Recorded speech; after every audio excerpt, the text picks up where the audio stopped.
The corridors of St. Jude's Trauma Center belonged to the high society Ivy League doctors and nurses whose egos were as inflated as their salaries.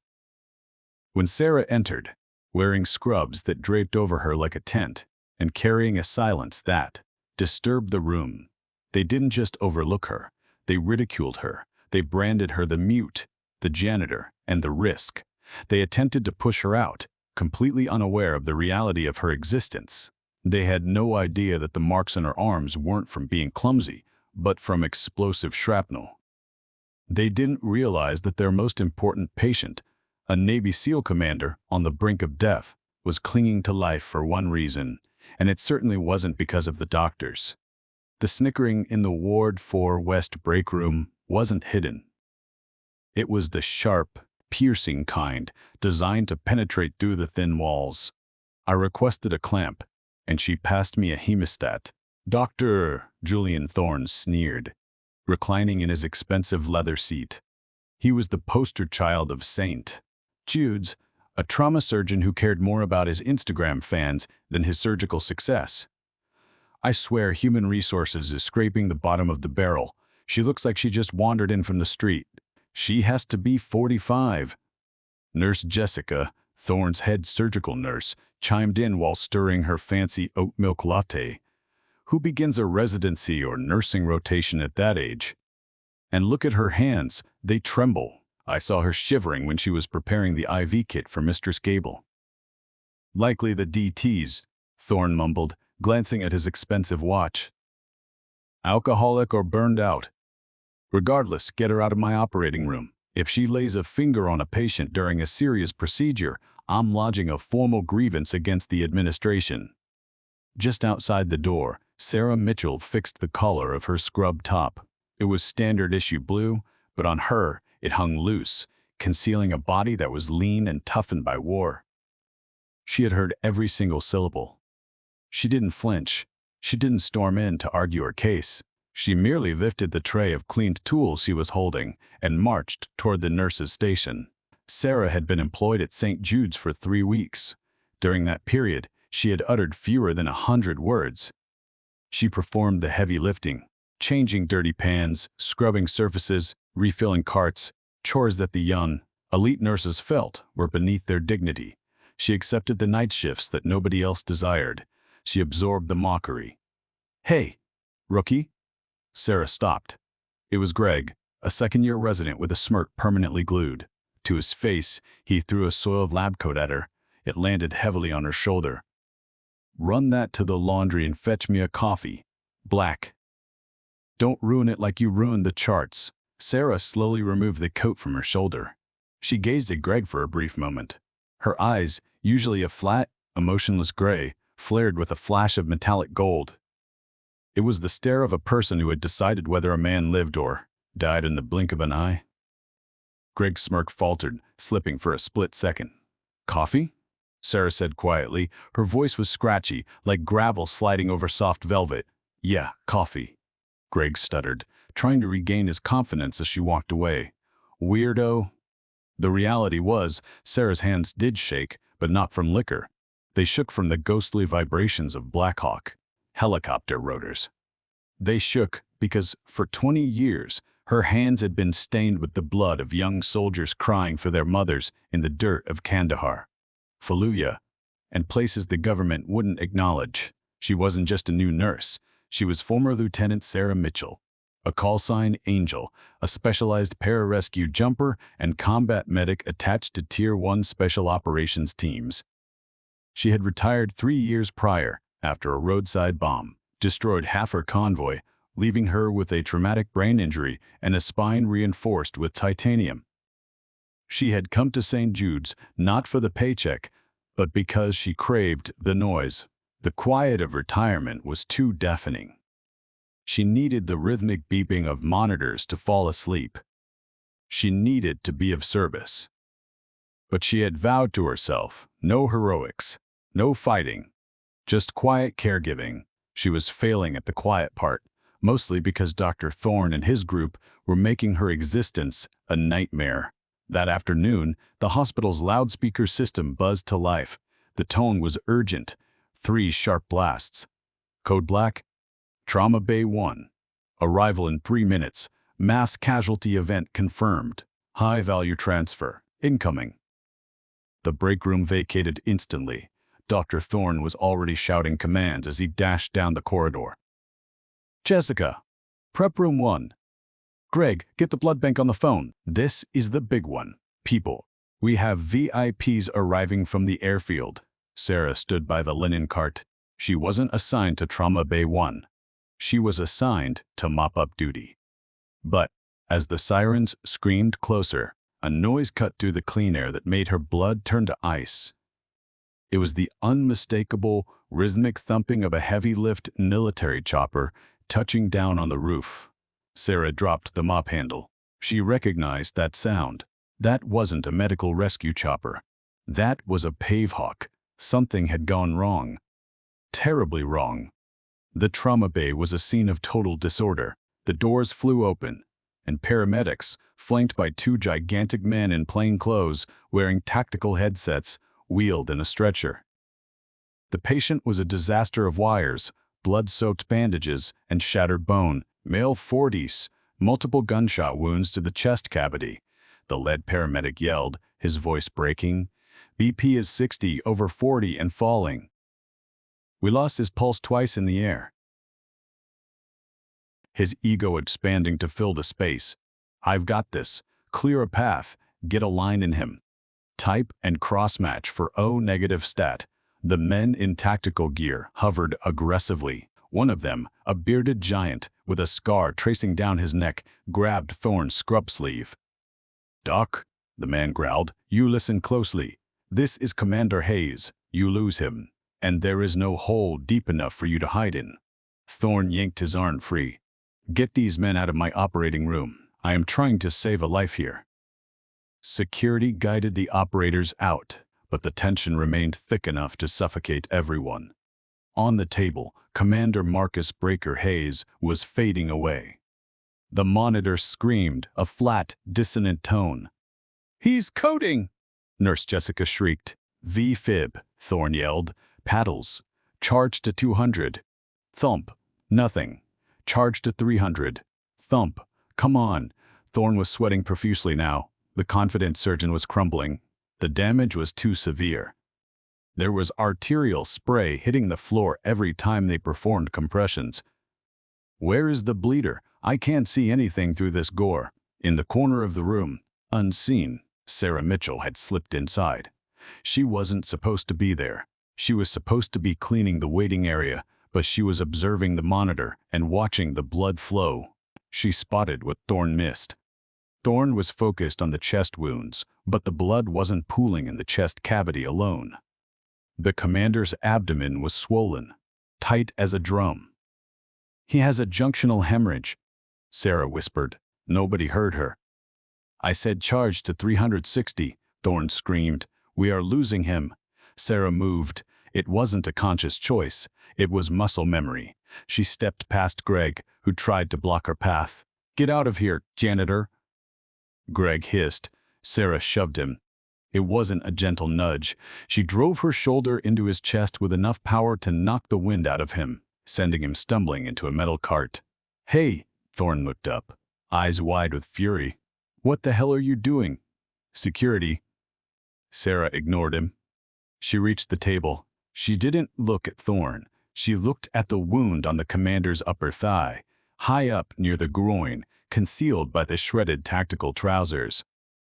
It was a femoral artery nick, bleeding internally. Disguised by the chest trauma, he's bleeding out from the femoral, Sarah stated, her voice commanding, dropping an octave into her command voice, the voice that had directed fire teams under mortar attacks. Stop compressions. You're pumping the blood right out of him.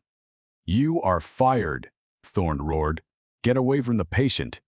Sarah didn't flinch. She jammed her fist, literally, her entire gloved fist, deep into the open wound on the commander's groin. It was a brutal, old-school maneuver. The room went dead silent. I said, stop compressions.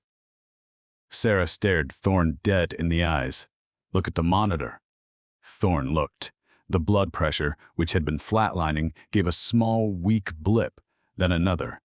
The massive arterial spray that had been coating the floor slowed to a mere trickle. By applying direct manual pressure to the artery against the pelvic bone, she had kinked the hose. He's stabilizing," Jessica whispered, staring at the screen. Sarah didn't smile. She was sweating, her face pale, her hands shaking slightly from the sheer exertion, but her grip was like iron. "Clamp," Sarah said. She didn't ask. She ordered. Thorne stood frozen. His brain cooked. The janitor nurse, the one he mocked for trembling hands, was currently elbow-deep in a Navy SEAL, holding his life together with sheer brute force. "I said, give me a damn vascular clamp, doctor," Sarah barked. Thorne snapped out of it. He grabbed the instrument and handed it to her. With a dexterity that contradicted her earlier shaking, Sarah navigated the blood-slicked cavity, found the torn artery, and clamped it blind. She slowly withdrew her hand. The monitor held steady. "Now," Sarah said, peeling off her blood-soaked gloves and tossing them into the bin, "you can treat the chest wounds. He won't bleed out while you do it." She turned to walk away. "Wait," Thorne stammered. Who are you?" Sarah paused at the door. The adrenaline was fading, and the familiar ache in her spine was returning. She looked at the floor. "Just the new nurse," she said quietly. She walked out, but as she left, the doors to the trauma bay swung open again. The two operators from before, the ones security had kicked out, were standing. There, they had witnessed the last 30 seconds through the observation glass. The giant with the beard stared at Sarah as she walked past. His eyes went wide. He looked at her face, then at the way she walked, favoring her left leg slightly. "Angel?" the operator whispered. Sarah didn't stop. She kept walking until she reached the locker room, where she sat on a bench and buried her face in her hands. She had broken cover, she had violated protocol, and she had definitely just gotten herself fired. Inside the trauma bay, Commander Hayes' vitals were leveling out, but the drama was far from over. Thorne was already rewriting the story in his head. "I saved him," I directed the nurse. "It was my team." He had no clue that the man on the table was waking up, and he certainly had no idea that Commander Hayes owed Sarah Mitchell a debt that couldn't be repaid with cash. The adrenaline had long since evaporated, leaving Dr. Julian Thorne with a calculated coolness. He stood in the office of Hospital Administrator Marcus Sterling, a man whose concern for the hospital's bank account far outweighed his concern for patient care. "She assaulted a resident, Marcus," Thorne said, smoothing his pristine white coat. "She physically shoved Dr. Greg Evans, and then she shoved her unwashed hands into a sterile surgical cavity. It's a miracle Commander Hayes didn't go into septic shock immediately. I had to intervene, repair the damage she caused, and stabilize the patient myself." Administrator Sterling tapped his pen on the mahogany desk. "But the patient is alive." "Because of me," Thorne lied without blinking. "I guided the team. She was a disruption. A dangerous, unhinged disruption. I want her license revoked, and I want her gone. If the Navy finds out a geriatric, shaky-handed nurse was manhandling a SEAL commander, we'll lose the military contract." Sterling nodded slowly. "You're right. We can't risk the liability. Draft the termination papers. I'll have security escort her out before the shift change." While the administration plotted her downfall, Sarah was down in the sterilization room scrubbing instruments. The water was scalding hot, turning her hands raw and red. But she didn't feel it. She was lost in a memory. A dust storm in the Argandab Valley, the smell of burning diesel, and the weight of a dying boy in her arms. She knew she was finished here. She knew Thorne would spin the story. In the civilian world, results didn't matter as much as paperwork. In her old life, if you saved the hostage, you were a hero. Here, if you saved the patient but didn't fill out the right form, you were a liability. Up in the ICU, the atmosphere was heavy. Commander Marcus Breaker Hayes was awake. Though heavily sedated, he was a man carved from granite, with eyes that had seen too much darkness to ever truly close. His team, the operators who had brought him in, were standing guard. They refused to leave the room, despite the nurses' protests. Unit Integrity, the bearded giant, whom the others called Dutch, growled at a terrified nurse. "We don't break it." Dr. Thorne breezed into the room, a practiced smile plastered on his face. He held a clipboard. "Gentlemen," Thorne nodded to the operators, then turned to the bed. "Commander, good to see you with us. That was a close call, touch and go, but I managed to clamp the femoral just in time. You're a lucky man." Hayes blinked, his vision clearing. He looked at Thorne. He looked at the surgeon's soft, manicured hands. "You?" Hayes rasped. His voice sounded like grinding stones. "Yes." Thorne beamed. "I'm Dr. Thorne, Chief of Trauma Surgery. I led the team." Hayes frowned. The memory was fragmented. Flashes of white light and searing pain, but he remembered a sensation. A grip. It hadn't been the tentative, probing touch of a surgeon afraid to break something. It had been a violent, decisive intrusion that hurt like hell but stopped the cold feeling of death spreading in his legs. And he remembered a voice. Not this man's smooth baritone. A woman's voice. Raspy, smoky, commanding. "There was a woman?" Hayes whispered. Thorne's smile didn't waver, but his eyes tightened. "Ah, yes, the nurses. They were assisting me. Standard procedure." "No," Hayes said, struggling to sit up before the pain forced him back. "Not a nurse. A soldier?" Thorne laughed lightly, a condescending sound. "The anesthesia plays tricks on the mind, Commander. There are no soldiers on my medical staff. Just highly trained doctors. Now rest. You need your strength." Thorne turned to leave, signaling the nurses to increase the sedative. But as he walked past Dutch, the giant operator stepped into his path. Dutch was 6'5" and built like a tank. "Doc?" Dutch said. "Yes?" Thorne looked annoyed. "Who was the woman with the gray eyes? The one who walked out?" Thorne scoffed. "A nobody, a temp nurse. She's being terminated as we speak for incompetence." "Don't worry, she won't be anywhere near the commander again." Thorne walked out, feeling triumphant. Dutch watched him go. Then he looked back at Hayes. The commander's eyes were open and the fog was clearing. "Dutch," Hayes whispered. "I'm here, boss." "He's lying," Hayes said. "Find her." Sarah sat in the small, windowless office of Human Resources.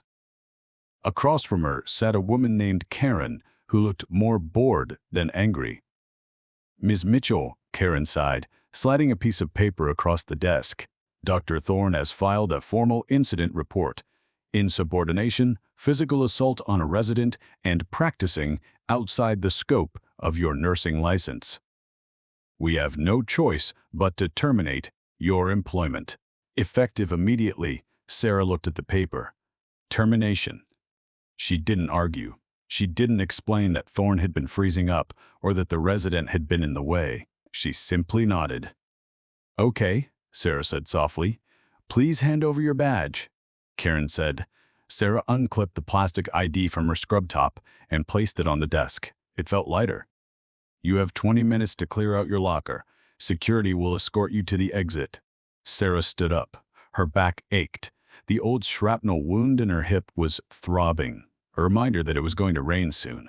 She walked out of the office flanked by 2 security guards who looked at her like she was a criminal. They marched her through the main hallway. It was shift change. The hallway was crowded with doctors, nurses, and residents. They all stopped to watch. News travels fast in a hospital. Everyone knew the weird, mute nurse had finally snapped and gotten fired. "Good riddance, Greg," the resident she had shoved, sneered as she passed. He was holding an ice pack to his chest. "Hope you enjoy flipping burgers." Nurse Jessica was there too, shaking her head. "I told you she wasn't cut out for this. Too unstable." Sarah kept her eyes forward.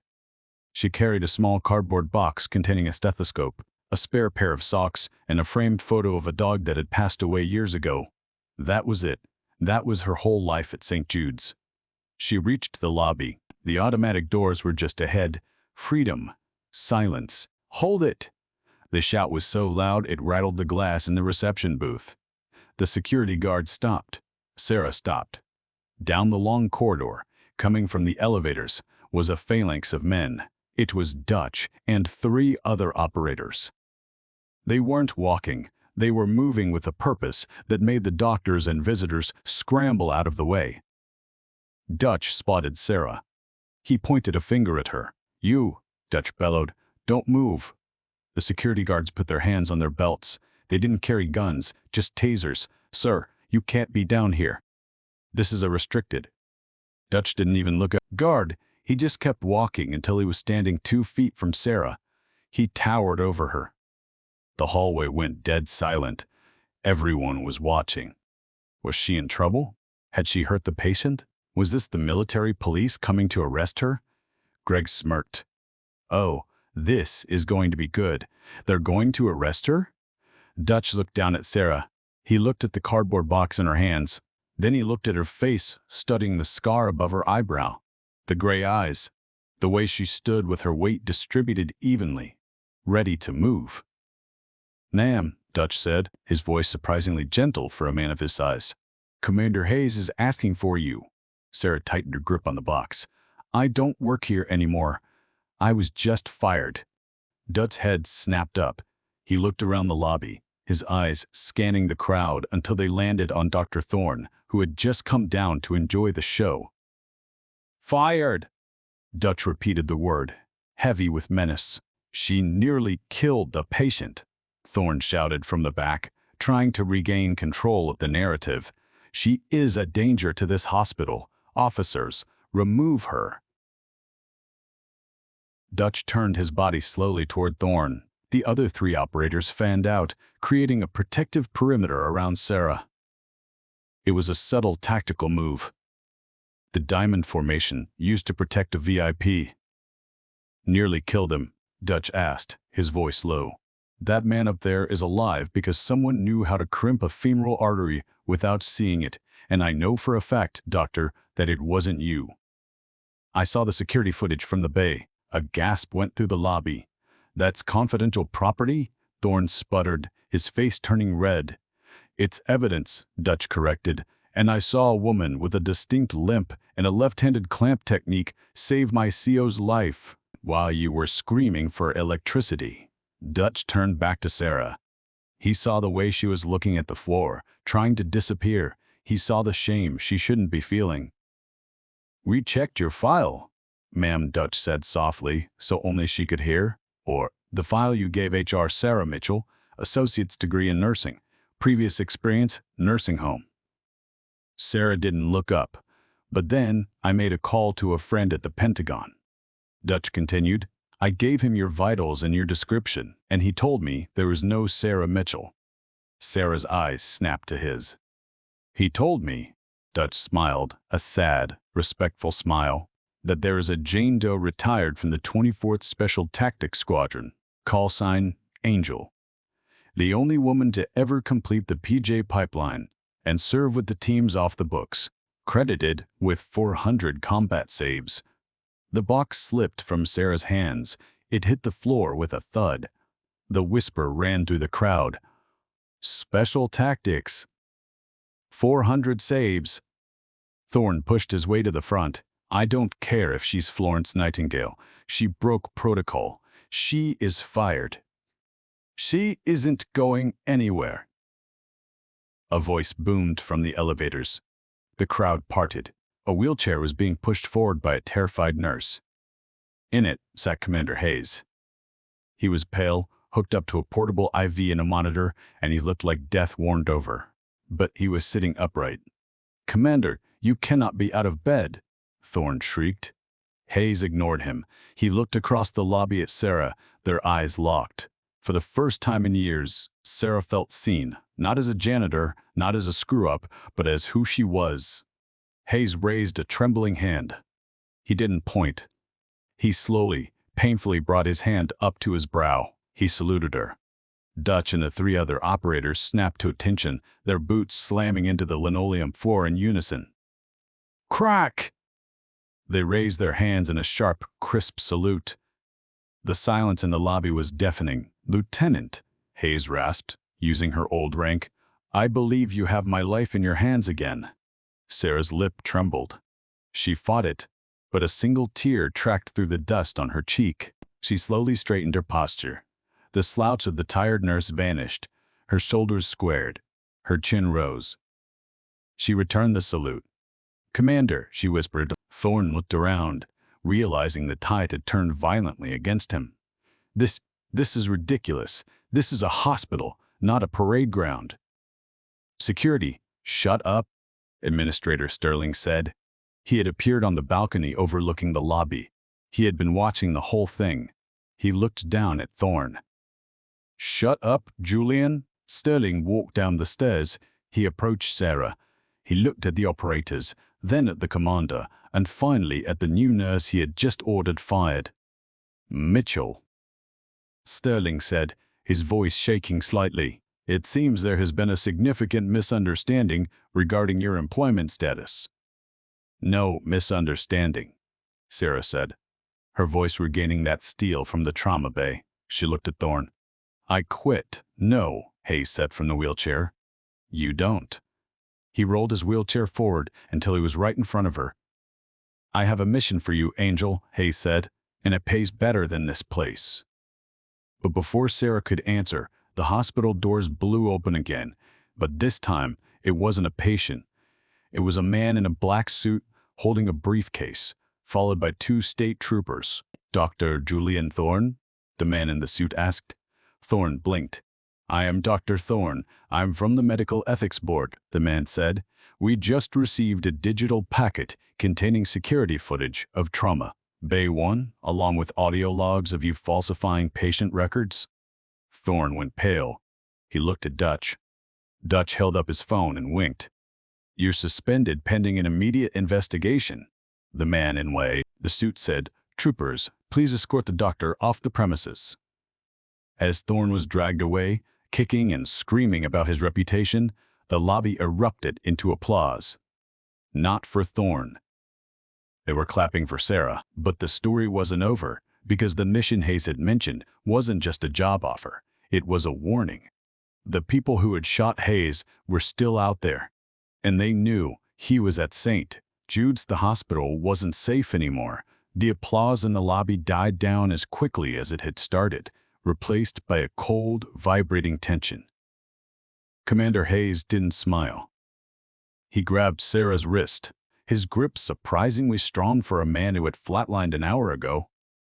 "Angel," Hayes whispered, his voice low enough that only she and Dutch could hear.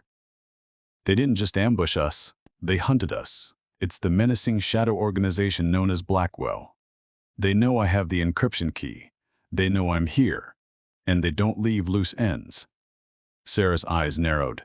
Blackwell, a rogue private military contractor that operated outside the law, ruthless, efficient, and heavily armed. If Blackwell was coming, hospital security wouldn't stand a chance. "How long do we have?" Sarah asked, her voice shifting seamlessly back to the tactical cadence of a lieutenant.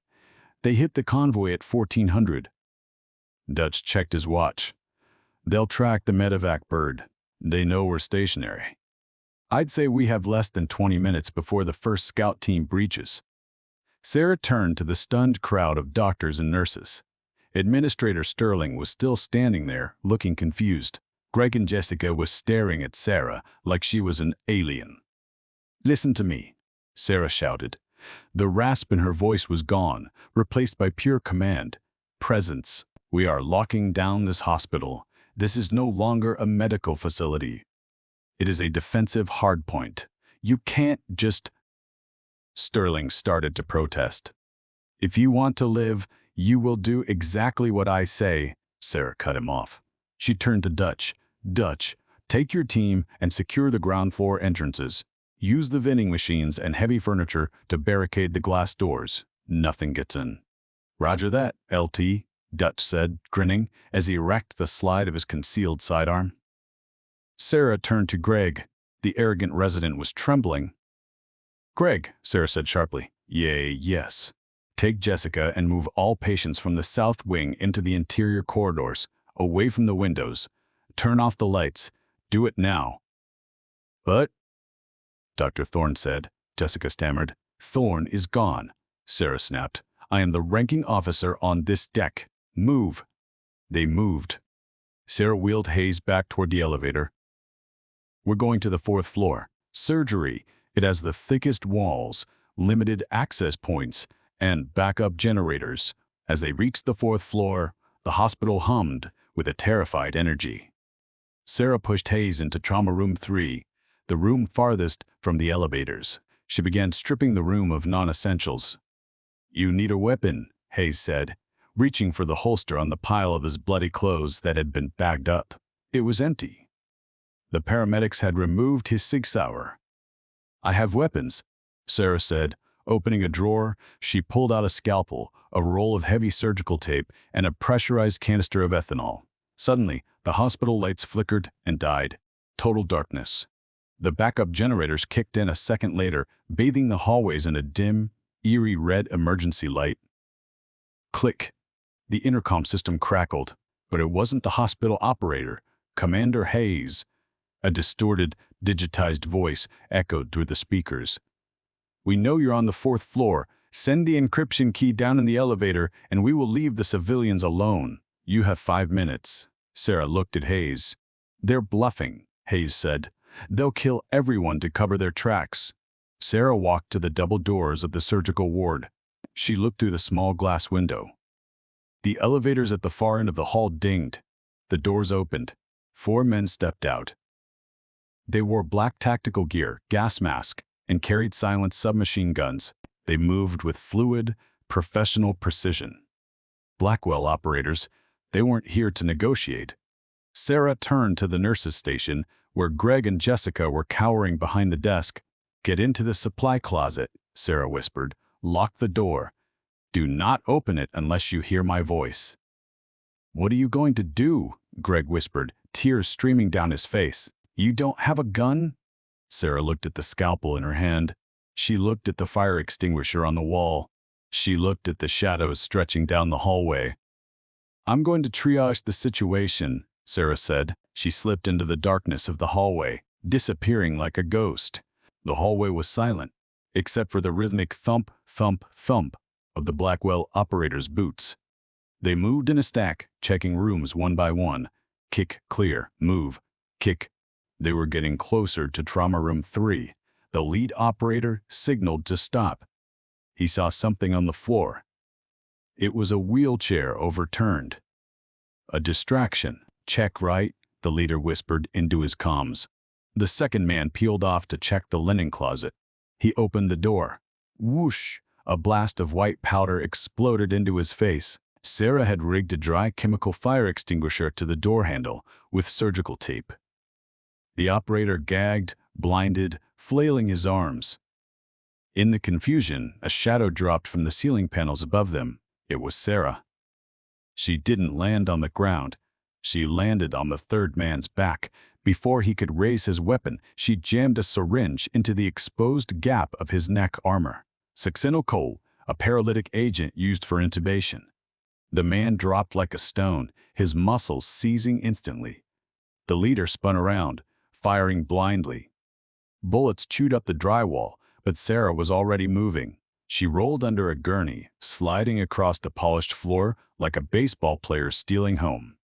She came up behind the blinded man, who was still pawing at his eyes. She kicked the back of his knee, bringing him down, and snatched the MP5 submachine gun from his hands. "Contact rear!" the leader screamed. Sarah didn't hesitate. She wasn't a nurse anymore. She was Angel. She fired 2 controlled bursts. The leader took a hit to his vest and stumbled back, taking cover behind the nurse's station desk. The fourth man sprayed fire down the hall, forcing Sarah to dive into an open patient room. "She's armed," the leader yelled. "Flank her." Frag out, a grenade skidded across the floor, stopping just outside Sarah's door. Sarah saw it. She didn't have time to run. She grabbed a heavy lead-lined apron used for X-ray protection that was hanging on the door hook. She threw it over the grenade and dove behind the solid oak bed frame. Boom! The explosion shook the floor. The lead apron absorbed most of the shrapnel, but the concussion wave rattled Sarah's teeth and made her ears ring. Dust and smoke filled the corridor. "Move up." She's stunned. The two remaining operators advanced through the smoke. Sarah was dazed. Her vision swam. Blood trickled from her nose. She checked the MP5, jammed from the impact. Useless. She looked around the room. An oxygen tank? A defibrillator. She grabbed the defibrillator paddles and hit the charge button. "Line clear left," a voice said right outside the door. A black boot stepped into the room. Sarah didn't wait. She lunged. She didn't aim for the man. She aimed for his weapon. She battered the barrel aside with her left hand, screaming as the hot suppressor burned her palm. With her right hand, she slammed the defibrillator paddle against the man's chest, right over his heart. "Clear!" Sarah yelled. Zap! 360 joules of electricity surged through the operator. His body went rigid. His finger clamped down on the trigger, sending a spray of bullets into the ceiling, before he collapsed, convulsing. One man left, the leader. Sarah grabbed the fallen man's pistol, a Glock 19. She rolled onto her back, aiming at the door, but no one came in. Silence. "You're good," the leader's voice called out from the hallway. "For a nurse?" "I'm not a nurse," Sarah called back, her voice steady despite the pain in her hand. "I know," the voice said. "Angel, we read your file. Pity you could have worked for us." "I don't work for traitors." "Then you die." A metal canister rolled into the room. Not a frag grenade. Flashbang. Sarah squeezed her eyes shut and covered her ears. Bang! Even with her eyes closed, the light was blinding. Her ears screamed. She was disoriented. The leader stormed the room. He saw her on the floor. He raised his rifle to her head. "Goodbye, Angel!" Click, the hammer fell on an empty chamber. He had fired his last rounds at the ceiling during the confusion with his partner. The leader cursed and reached for his sidearm, but the half-second delay was all Sarah needed. She didn't shoot him. She swept his legs. He hit the ground hard. Sarah was on top of him instantly. It was a brawl now, brutal close-quarters combat. He was stronger, heavier. He punched her in the face, splitting her lip. She took the hit and headbutted him, her forehead smashing into his nose. He roared and grabbed her throat, squeezing. Black spots danced in Sarah's vision. She couldn't breathe. Her hands scrabbled on the floor. She felt cold metal, a pair of trauma shears she had dropped earlier. With her last ounce of strength, she drove the shears down into the weak point of his tactical vest, the shoulder strap connection. He screamed and released her. Sarah rolled away, gasping for air. She grabbed the Glock she had dropped. The leader stumbled to his feet, pulling a knife. "Stay down," Sarah warned. He lunged. Bang! Bang! 2 shots to the chest. The leader fell backward, crashing into a cart of sterile gauze. Silence returned to the 4th floor. Sarah sat there for a moment, panting, blood dripping from her nose and lip. Her scrub top was torn, revealing the old scars on her arms. "Is it over?" Sarah spun around, gun raised. It was Greg. He was peeking out of the supply closet, his face pale as a sheet. He looked at the bodies of the highly trained mercenaries scattered in the hallway. He looked at the burnt mark on the wall from the grenade, and then he looked at Sarah. She was covered in dust, blood, and sheetrock. She looked terrifying. She looked magnificent. "Check the stairwell, Greg," Sarah said, standing up and wiping the blood from her mouth. "And get me a suture kit. I think I popped a stitch." Greg nodded frantically. "Yes, ma'am." "Right away, ma'am." Sarah limped toward Trauma Room 3. She opened the door. Commander Hayes was sitting up, holding a scalpel, ready to fight. He saw Sarah and relaxed. "Status?" Hayes asked. "Floor secure," Sarah said, leaning against the door frame. "4 hostiles down, but they'll send a second wave. We need to move." "We can't," Hayes said, nodding toward the window. Sarah looked out. Down in the parking lot, 3 black SUVs had pulled up. More men were pouring out. Heavily armed men.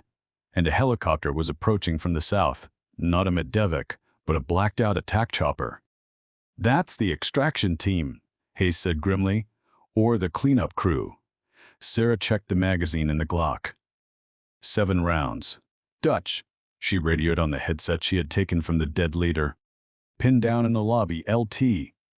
Dutch's voice came back, accompanied by the sound of heavy gunfire. We're taking heavy heat. Can't get to you. Sarah looked at Hayes. They were trapped on the 4th floor. No way down, no way out. Looks like we have to do this the hard way, Sarah said. What's the hard way? Hayes asked. Sarah looked at the oxygen tanks lining the wall. She looked at the approaching helicopter. A crazy, desperate plan formed in her mind. We're going to the roof, Sarah said. To surrender? No, Sarah's eyes flashed with cold determination. To take their ride. The stairwell to the roof was a vertical tunnel of concrete and darkness. Sarah didn't push the wheelchair. The stairs made that impossible. Instead, she had Commander Hayes's arm draped over her shoulder, her body acting as a crutch for his shattered frame. Every step was a battle against gravity and pain. Leave me, Hayes gritted out, sweat stinging his eyes. You can make it to the perimeter. Negative, Sarah panted, her legs burning. We leave together or we don't leave. They burst through the heavy steel fire door and onto the roof. The world exploded into noise and wind.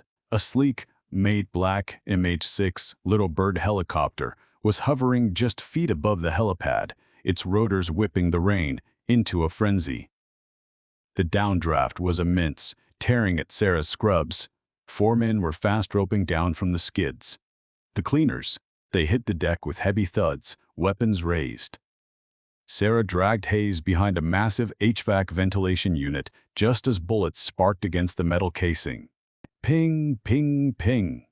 They have us pinned, Hayes yelled over the roar of the rotors. Sarah looked at the oxygen tank she had dragged up with them. It was a crazy gamble, a 1 in a million shot, but she was out of options. Cover your ears, Sarah screamed. She didn't aim at the men. She aimed at the valve of the pressurized oxygen cylinder lying on the concrete between them and the enemy. She leveled the Glock. She took a breath, finding the stillness in the chaos. Bang! The bullet sheared the valve off the tank. The cylinder didn't just explode, it became a missile. With a shrieking hiss of escaping gas, the heavy steel tank launched itself forward with terrifying velocity. It smashed into the legs of the lead mercenary, shattering bone before careening into the tail rotor of the hovering helicopter. Crunch! The helicopter screamed a mechanical shriek of tearing metal. The tail rotor disintegrated. The pilot lost yaw control. The bird began to spin violently, the torque whipping it around. The pilot fought the stick, but physics was unforgiving.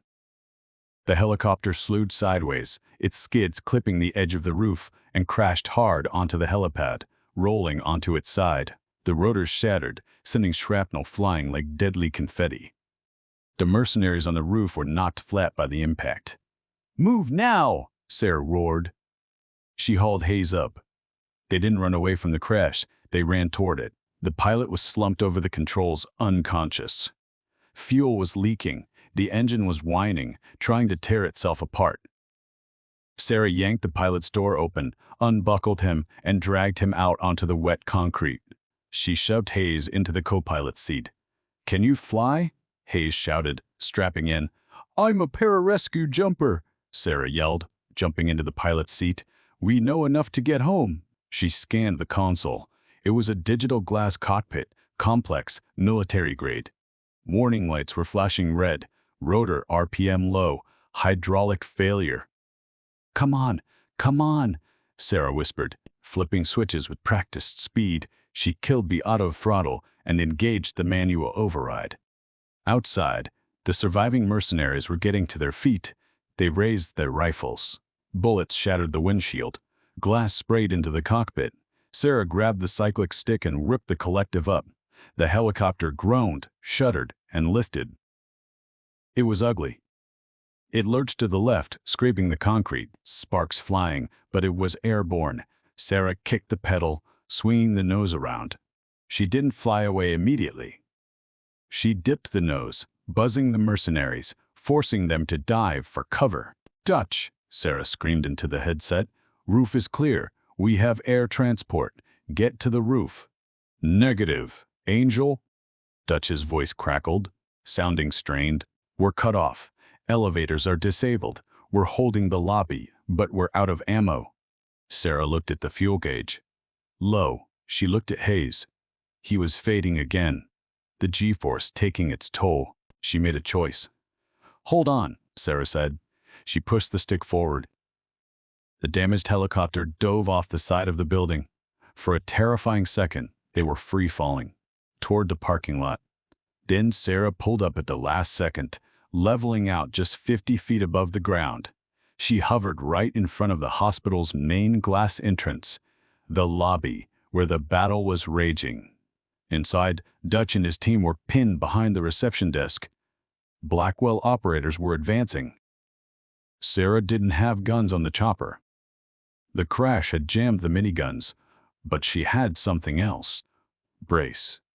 Sarah spun the helicopter around, aiming the engine exhaust and the massive downdraft directly into the shattered lobby doors. The force of the rotor wash was like a hurricane. It blasted into the lobby, sending furniture, glass, and Blackwell operators flying backward. The dust and debris created a blinding storm. "Go, go, go!" Sarah screamed into the radio. Dutch saw the opening. He grabbed his wounded teammate, moved to the evac zone, the parking lot.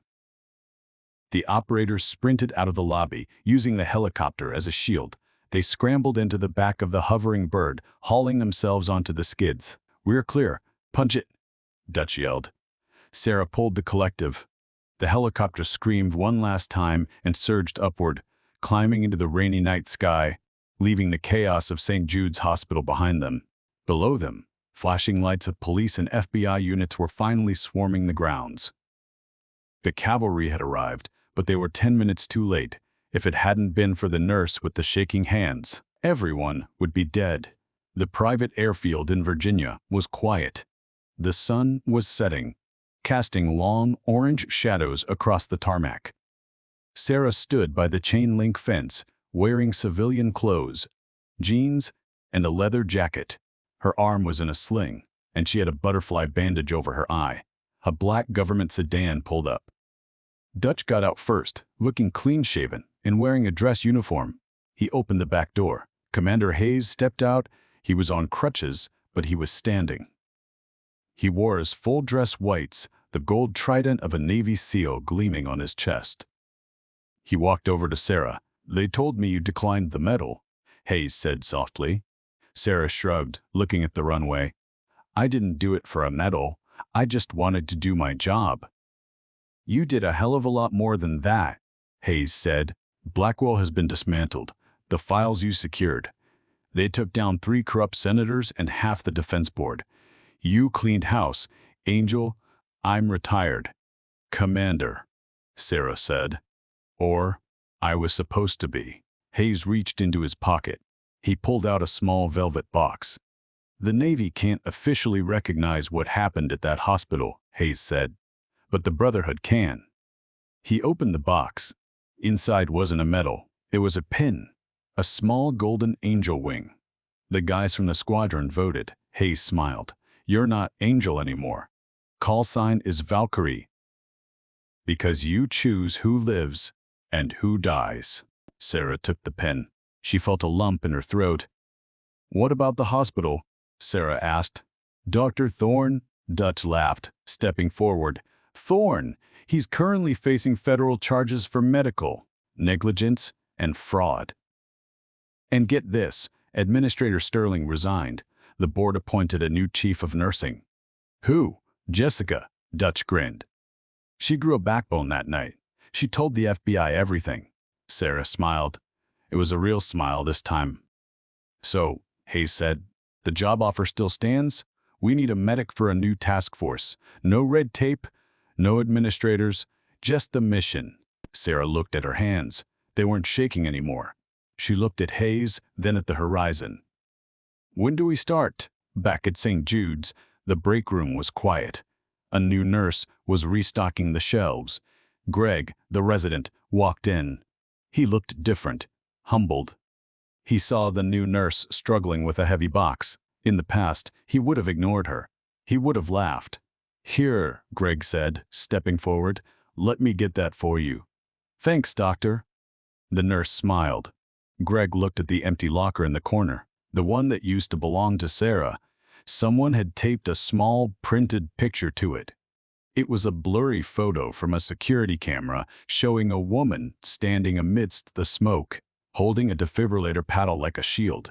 Underneath it, someone had written one word in Sharpie: respect. Greg tapped the photo, then turned back to the room. "Carry on," he said. The legend of the nurse who was a soldier would never leave those halls, and the doctors never laughed at a new hire again. This story isn't just about combat, it's about the invisible battles people fight every single day. Sarah Mitchell represents the thousands of veterans who walk among us, carrying skills and burdens we can't see. The doctors judged her by her silence, mistaking trauma for weakness and humility for incompetence. In a world obsessed with status and ego, Sarah reminds us that true strength doesn't need to announce itself. It just steps up when the fire starts. It's a reminder to never underestimate the quiet ones, because the person mopping the floor might be the only one capable of saving your life. If this story gave you chills, or if you believe that our veterans deserve more respect than they get, hit that like button right now. It helps us share these stories with the world. And don't forget to subscribe and turn on notifications. We have a new saga coming next week about a homeless man who turned out to be a chess grandmaster. You don't want to miss it. Comment Valkyrie below if you made it to the end. Thanks for watching.